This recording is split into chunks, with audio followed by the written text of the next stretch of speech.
We're back again with another video in the series on how to build a website with WordPress.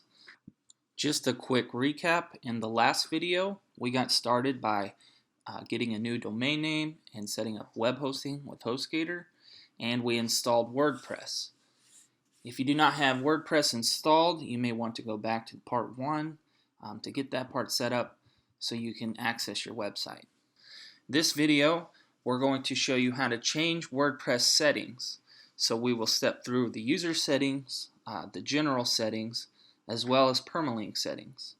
So before we get started, if you go back to your email, you should have received an email by Quick Install with the subject line Install Complete. It may not be in your inbox. Mine actually ended up in the Promotions tab. If you're using Gmail, you may want to check there, or your junk mail folder if you don't see it. Alternatively, you can search your inbox for Quick Install and you should be able to find it.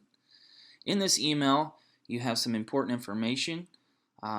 This is version 4.3.1 for WordPress. You'll see your URL for your website and your admin URL. You'll notice that it's your domain name /WP admin, your username, and your generated password. So if you click on your URL, you'll actually see the default website that WordPress has created for you. It should have your website's name, and this just gives you an example of WordPress's default theme with an example blog post there, a sidebar. We're going to change this quite a bit in the next video, but the first thing we want to do is change the settings. So if you go to your admin URL, you should see a login area here. So if you copy your username or type it into the username box, go back to your email and copy your password. Now, one thing to keep in mind is don't copy the extra space in front of the password or it won't work. Make sure that you're copying just the characters themselves. And you can go back in and paste that into your password box and log in. So this is what the dashboard looks like for WordPress. Just to give you a brief overview, this gray area here in the center is the dashboard itself, and you'll notice that there's these different boxes here. A welcome to WordPress banner that you can get started with writing your blog post, an about page, adding widgets and stuff. I'm actually going to dismiss this and we're going to show you how to get everything done over here in this left sidebar. This sidebar has everything, access to everything that you need for your website to add posts, add images, add pages, add new themes, plugins, etc. So the first thing we're going to do is actually change your password. So if you hover over the Users tab and click All Users, you'll see that your username appears here. In the future, you can actually add new people to collaborate and write content for you if you would like. But we'll go ahead and click on your username, and you can change your personal preferences here. We'll start here with the admin color scheme. You can click through these different options and change the color of your dashboard if you would like. There's 8 different options. I'm going to go ahead and stick with midnight. The next part here is referring to keyboard shortcuts in the comments section. So this is alluding to keyboard shortcuts such as Control-Z, Control-V, and will allow your users to take advantage of these keyboard shortcuts in the comment section of your blog. It's probably good to go ahead and enable this. And the next part here, Toolbar, show toolbar when viewing the site. This is referring to this black toolbar up at the top of your screen, and when you're logged in and viewing your site, it'll actually appear up at the top here too. But only when you're logged in. Your users won't see that. So it's probably a good idea to keep that checked. It definitely comes in handy. And as we scroll down here, you'll see that you actually can't change your username but you can go ahead and add your first name here and your last name and a nickname, which is actually required. If you don't have one, you can just put your first name again.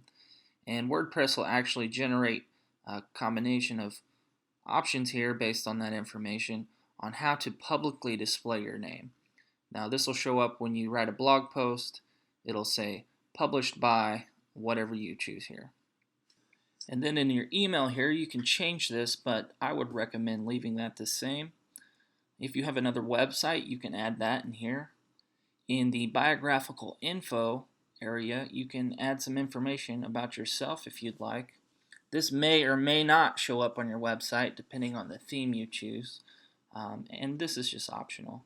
And finally, the most important part of this page is the new password. Here you can actually change your password from the clunky password WordPress gives you to something that's a lot more memorable. I would recommend making it a strong password and writing it down. Once you have that, go ahead and click Update Profile, and you'll notice at the top of the page you'll get a confirmation that says Profile Updated to let you know that all of your changes have been saved. And that's everything for the profile settings. The next thing we will do is go into the general settings and make a few more changes. So you hover over Settings and click on General. First thing you'll see is you can actually change the title of your website if you don't like the one you originally made. You can also add a tagline. This is just a brief explanation of what your website is about. Could be a catchphrase or something like that. This actually appears underneath your website title. Another thing you may have noticed about your website is that by default you actually don't have www in front of your URL. And if you would like to add that there, you can actually change that setting here by adding www to both lines right in front of your domain name. As we scroll down here, you'll see in the membership section, if you are creating a website that allows membership, you can adjust that setting here. There are different roles that people can take as a member of your website, including subscriber, contributor, author, editor, and administrator. More than likely you want to limit privileges to your users, so you probably want to check subscriber here, unless you are leaving your blog open to allow anyone to write articles and things like that. Also, if you scroll down, you'll see that you can change the time zone.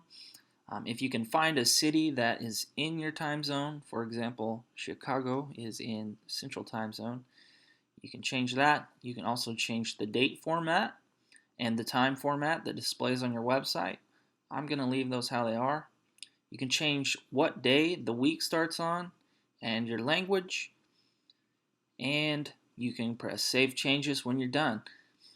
Now you'll notice if you change your URL settings to include the www in front of your domain name, then you'll have to log back into WordPress because WordPress thinks that you are trying to access a different site now.